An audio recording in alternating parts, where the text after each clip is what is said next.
Good morning, Mr. Martin. Good morning, all. How's your hangover? Not too bad, actually. Yeah. All I'm tasting is cheese. The cheese was lovely. Okay, we're just going to go quickly through the program, and overall, my thinking of the opera was, out of 5 stars, it was 4 stars for the set design because it was outstanding, and 3 stars for the singing. It was a bit of a hit and miss for me. How about you? I'd give it a bit more on their singing, only because not only is a poor bugger singing, but he's running, he's climbing stairs, and if you ever get to see the show, you'll see him singing on multiple levels. Yes. Literally, he's downstairs, running upstairs, singing over the top of an orchestra. I think he did a bloody good job himself. Okay. All right. Well, let's uncover and let's look at the program in detail, and I'll give my thoughts. Okay. All right. This is the cover. That's the cover, which has been. That's the inside cover. Okay. Next one. Let's keep on going. Let's Okay. keep on going. Let's go for the good Be more ones. specific. Let's go for the good one. Okay. Let's start with the conductor. The conductor received a lot of applause. Oh yeah, it was actually when he got up, he came out through the back door on the stage, and actually, Yeah, so the conductor was, I think it was Daniel Smith, because we're still early in the season for that.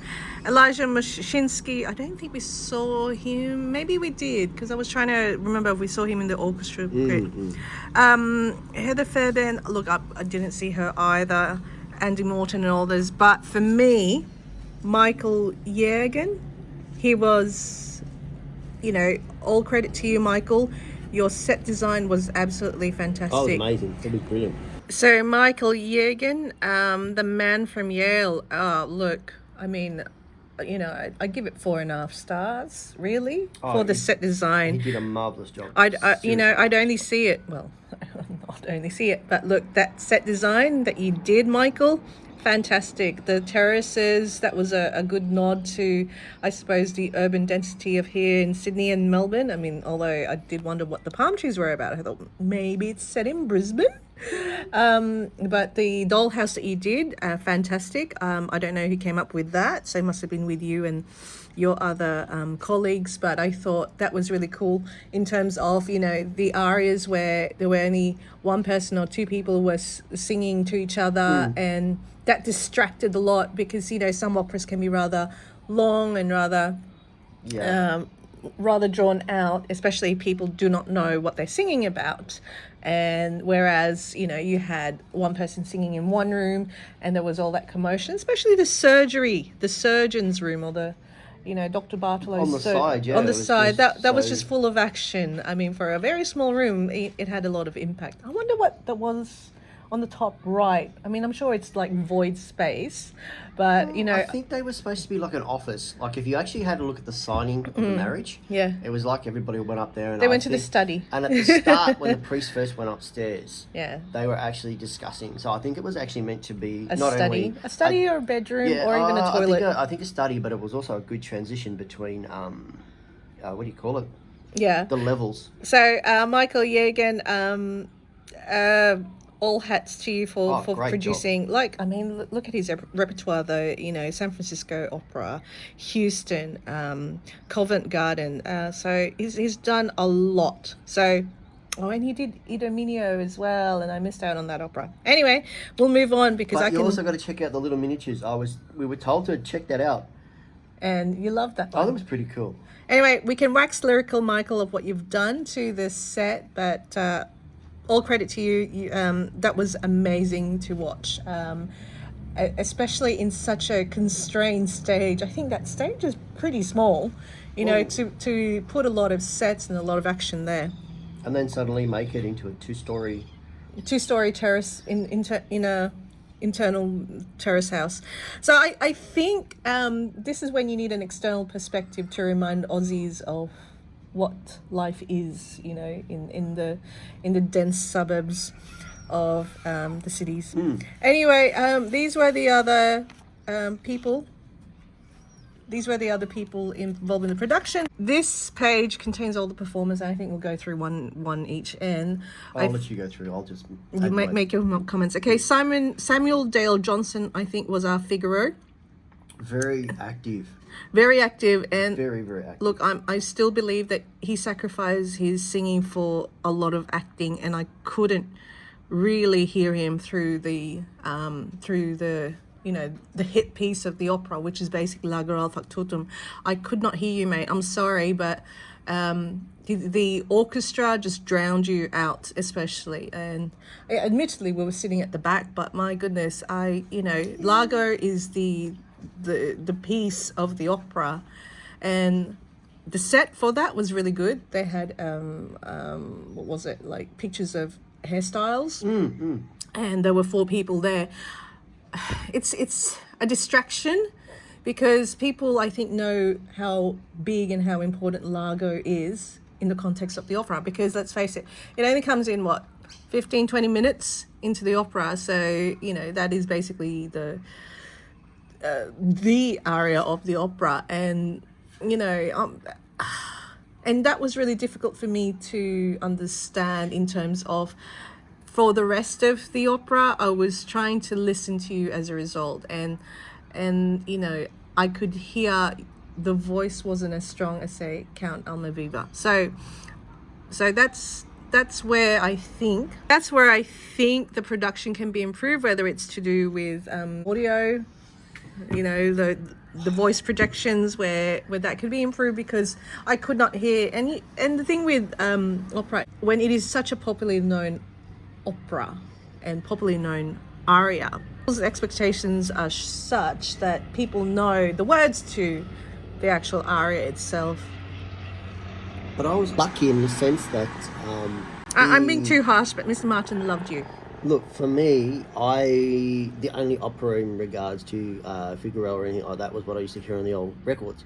So to actually be slightly ignorant in regards to how operas and stuff work, to actually have a incredibly moving stage and a poor bugger who's running up and down stairs, he's singing, and the whole thing of everybody who wants Figaro. He's a dog's body, and that's what I'm saying. Everybody wanted him. The poor bugger never stopped. Yeah, but I suppose he's a very fit person. Yeah, because look, Johnson. let's face it. Everybody wants him. The Count wants him. He's trying to set up Rosina. He's trying to dodge these people who want to throw him in jail. He's running up and stairs singing. Now, walking upstairs and talking is a pain. Without actually running, jumping back downstairs, the guy's absolutely animated. Plus, he's got the orchestra pit in front of him. Plus, having a look at the actual room, the stage we're on, they were very, very high ceilings. So, for a bit of fun, I reckon he should put a tracker on his foot and see how many steps he does. Steps he takes? I reckon he'd run rings around nearly every performer on that stage. Well, at least he's not a fat Figaro. No, so look, Samuel, your acting was brilliant. I think I'm just a bit too harsh. I just wish your singing made a memorable Largo al Factotum. You're right, mate. I'll go in bat for you. I reckon you did a great job. Okay, I think the next one we have is Rosina. Okay, our Rosina, I think, was Serena Malfi. So she's a mezzo-soprano. I hated her costume. Like, it was black like a maid. I'm thinking, I know you're supposed to be a ward, but geez, they could have, she looked like a widow, in that black and white costume. I thought, geez.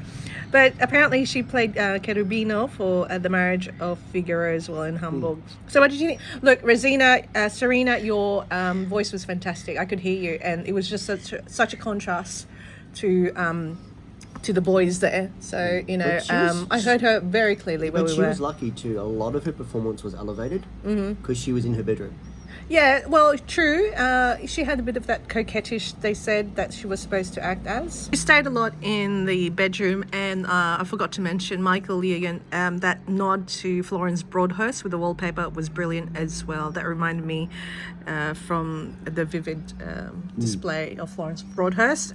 So, look, Rosina was fine with me. Mr. Martin said that she wasn't too active. She stayed in her bedroom.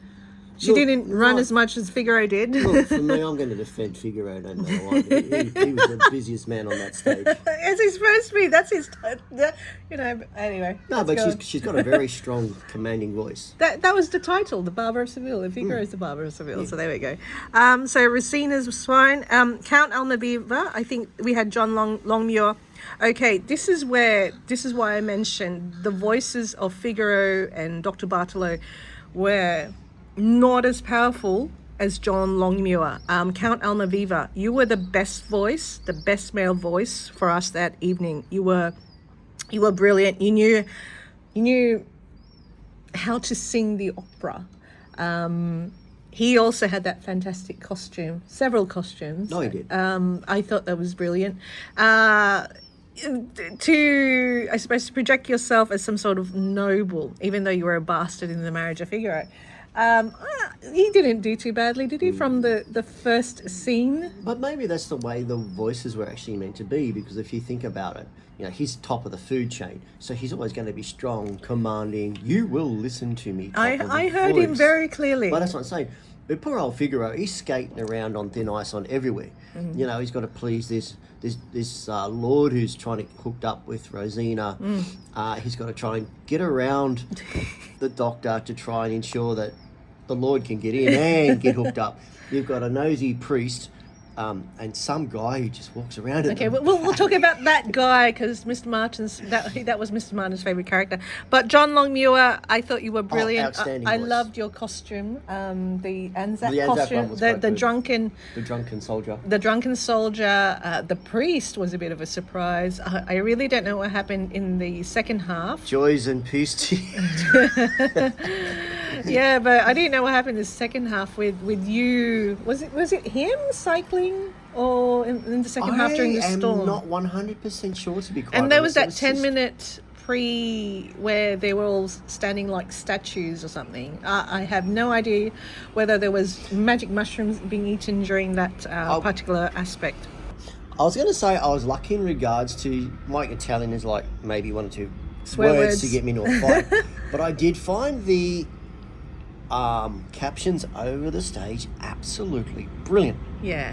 Now, the interesting thing was, while you were talking about that statue scene, I was having a look at what was written over the top, and they were talking about madness and for me, it's sort of like the old animes and superhero movies. Villains, yeah. They kind of have the whole thing where they stop everything so they can have a dialogue and say, look, this is blah, blah, blah. Where apart from the fact that Figaro actually turned the good doctor into a teapot. Yeah, that was brilliant. That was quite funny. That was brilliant, yeah. That broke the whole mood, but it also emphasised the whole part of the madness. Yeah, the madness that... Like, you've literally got... enshrined them in the last 10 minutes before everybody running around, you've got coppers. The scene, the whole stage is that busy, it's incredible. Maybe they dreamt it all, Maybe they'll wake up, hey, that was just a dream. But then again, too, if you want to stop the action, because it was interesting, everybody just becomes statues, except for Figaro. Yeah. And he got to walk around, and it was like... I think Figaro needed a mental break there, so maybe that was the mental break for Possibly, Figaro. that was the whole... The stage was too busy, and Figaro needed a circuit breaker, and I think that was basically. I think that was maybe it. I mean, look, let's face it. You've got police running around everywhere. You've got my mate who said nothing. I don't know what he was doing, passed out on the door. Okay, well, we'll mention that later. You keep jumping to your mate because he left such an impression on you. You had police upstairs, you had dancers, no, they got kicked out by about that stage. But everything was in there. I have never seen a flap dance so slow, in that slow motion. Like, if you want to see flapper dancers, the 1920s flapper dancers to music set in the 19th century, watch this one because it was so slow. I'm thinking, that's a really, really slow flap dancing. I guess though it keeps in theme with the whole mind slow. Go on. Hallucination. I don't know. I think that the last 10 minutes, I'll attribute to the hallucination.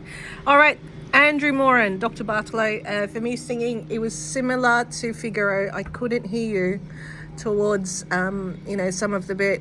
And yes, I am being harsh. I'm sorry, but Figaro and Bartolo, your singing got drowned out by the by the orchestra, and I couldn't hear But they were you close. guys. They were close to the orchestra pit, though. If you look at a lot of the time, most of their interaction was downstairs. I would have said that, except I heard Rosina and Count Almaviva and the other characters. She was like she had height. Okay, and Dr. Bartolo was pretty placid. He didn't run about. He didn't pace about. Okay. No, because he's a gentleman doctor. Yeah. Anyway, Don Basilio is played by David Park, and he was born in Narrabri. Oh. Don Basilio. He was, I suppose, in the plot supposed to be another person who was trying to get into Rosina's good books as well. Yeah, but he was wearing a priest costume, so I think they've changed his character a bit too, because he did the marriage for them in the study towards the end, and that was very quickly done. I mean, basically the first half was so long compared to the second half, which normally tends to be, but I thought they could have extended the second half of it with the marriage to be a bit longer. And there was that music with the storm. I thought, well, there's nothing much going on here. I guess so. They could actually have cut that out, and it's like finish that off. But having thinking about it, if you think of how operas in the background work, I mean, you've got a group of people ripping sets apart, changing sets. It's like a good chance for them to have everything set up. I mean, there were 4 major sets, I think, when you think about it. The first half with the terraces.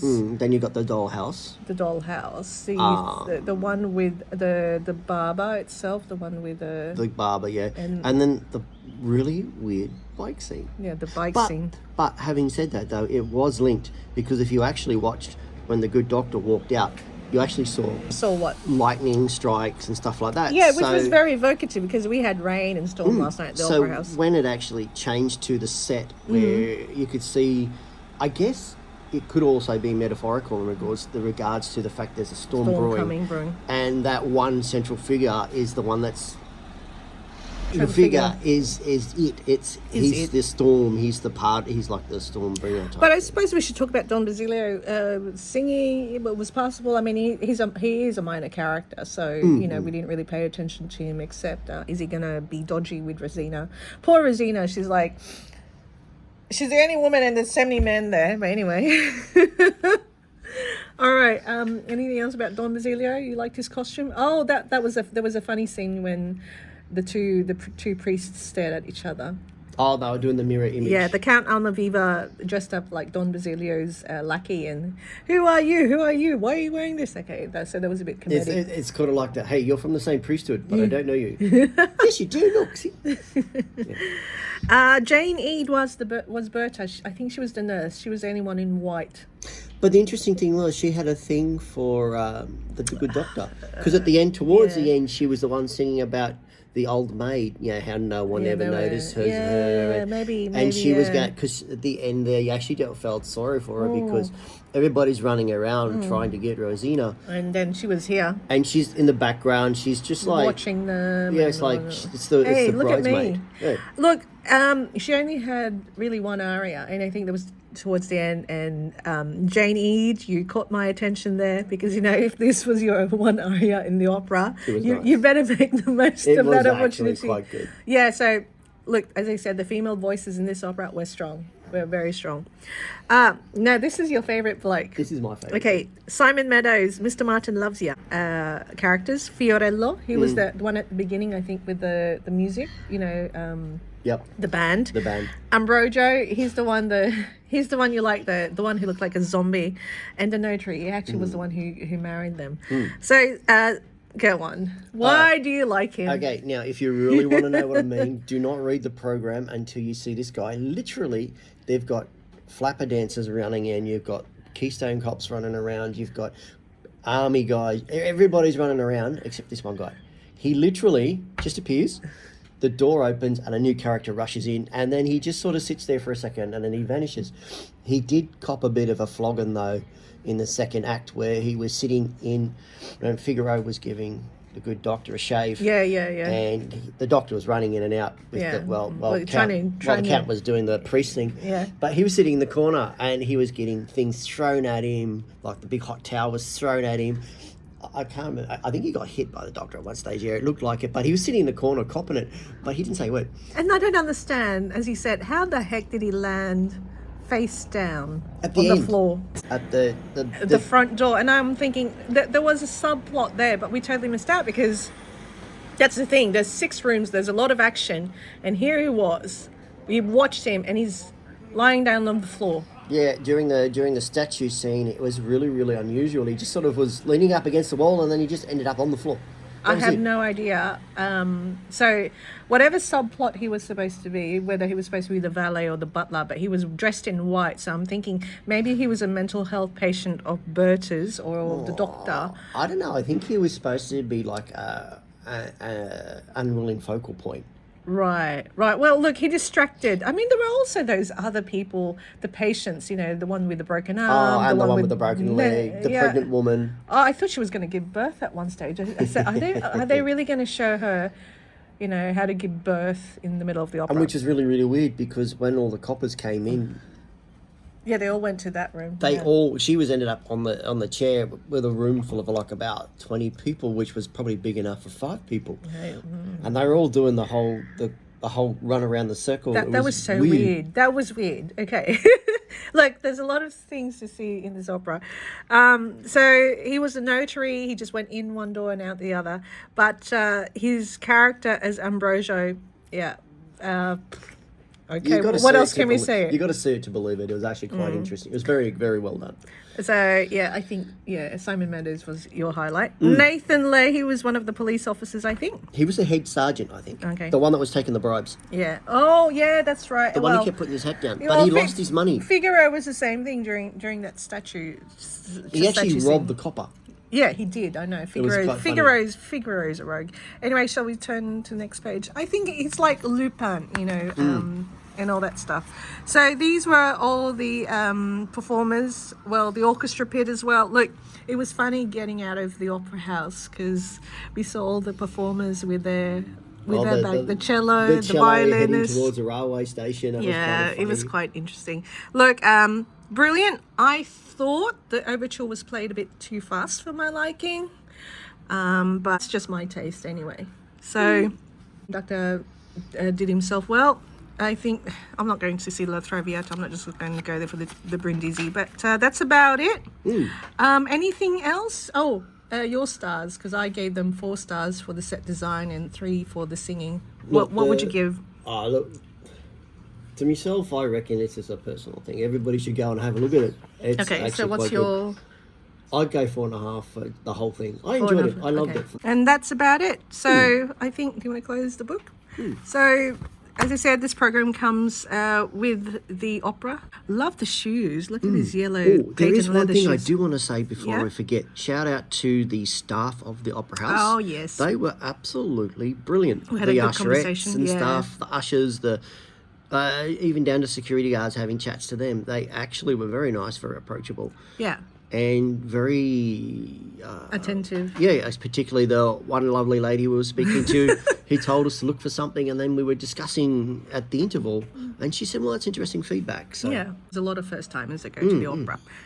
Anyway, so this is the Barber of Seville. It ends in the Sydney Opera House at the end of February before it moves down to Melbourne, I think. Believe so. Yeah, and I think Melbourne will probably have a longer run. Okay, because I think it was funded by Film Victoria or something. All right, so fantastic. All right. Bye for now. Bye.